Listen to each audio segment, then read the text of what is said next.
வயசுக்கு குச்சிக்குள்ள உட்கார்ந்துட்டு இருந்த பிள்ளையவா நான் குண்டு கட்டா தூக்கிட்டு போய் சோளக்காட்டுல வச்சு கற்பழிச்ச மாதிரி எல்லாரும் கதறிட்டு இருக்கீங்க. இப்படி ஒரு ஸ்டேட்மெண்ட்டை ஒரு தமிழ்நாட்டுடைய அங்கீகரிக்கப்பட்ட அரசியல் கட்சியுடைய தலைவர் சீமான் பேசுறாரு. இவர் சமீப காலமா தந்தை பெரியார ரொம்ப மோசமா அவதூறு பண்ணிட்டு இருக்காரு. இந்த ஸ்டேட்மெண்ட் இந்த கற்பழிப்புன்ற வார்த்தையை அவர் பயன்படுத்துறாரு.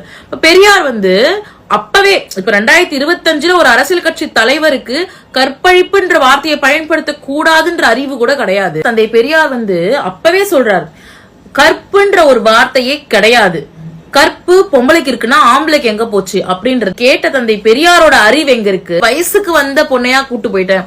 வயசுக்கு வந்த பொண்ணுனா யாருன்னா வெர்ஜின், அதாவது கன்னித்தன்மை இருக்கக்கூடிய உடல் உறவே வச்சுக்காத ஒரு பொண்ணு. அவங்க வயசுக்கு குச்சுக்குள்ள உட்காந்துட்டு இருந்த பொண்ணு கிடையாதுன்றது எவ்வளவு கேவலமான அப்பட்டமான ஆணாதிக்கமான ஒரு மனநிலை. பிஎன்எஸ்ல செக்ஷன் 63 ரேப்ப பத்தி சொல்லுது. ரேப்ல அவங்க என்ன டிஃபைன் பண்றாங்கன்னா, ஒரு பெண்ணோட நீங்க உடலுறவு கொண்டுட்டீங்க அப்படின்னா அந்த பெண் அதுக்கு சம்மதமும் கொடுத்துட்டாங்க, அவங்க சம்மதத்தோட தான் உடலுறவு நடக்குது அப்படின்ற பட்சத்துல அந்த சம்மதம் எப்படி பெறப்பட்டது?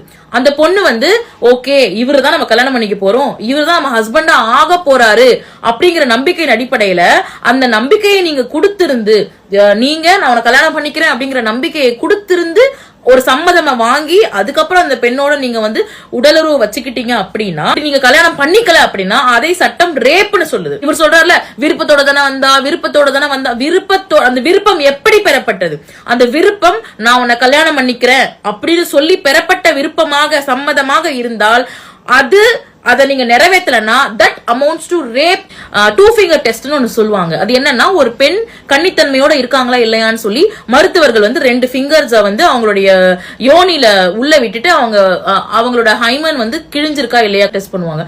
இந்த டெஸ்ட் முழுக்க முழுக்க அறிவியலுக்கு புறம்பானது. இப்படி பண்றது மூலமா ஒரு பெண்ணுடைய கண்ணியமும் ஒரு பெண்ணுடைய தனி உரிமையும் பாதிக்கப்படுது. ஒரு பெண் கன்னித்தன்மையோட இருந்தாதான் அவன் மேல பாலியல் குற்றம் நடந்தா அது தப்பு அப்படின்னும், கன்னித்தன்மை அற்ற ஒரு பெண் ஏற்கனவே உடலுறவு வச்சுக்கிட்ட ஒரு பெண்ணுக்கு ரேப் நடந்தாலோ பாலியல் ரீதியா துன்புறுத்துதல் நடந்தாலோ அது கணக்கில்லைன்னு சொல்றது ஒரு கேவலமான ஒரு முறைன்னு சொல்லி சுப்ரீம் கோர்ட் இதை பேன் பண்றாங்க.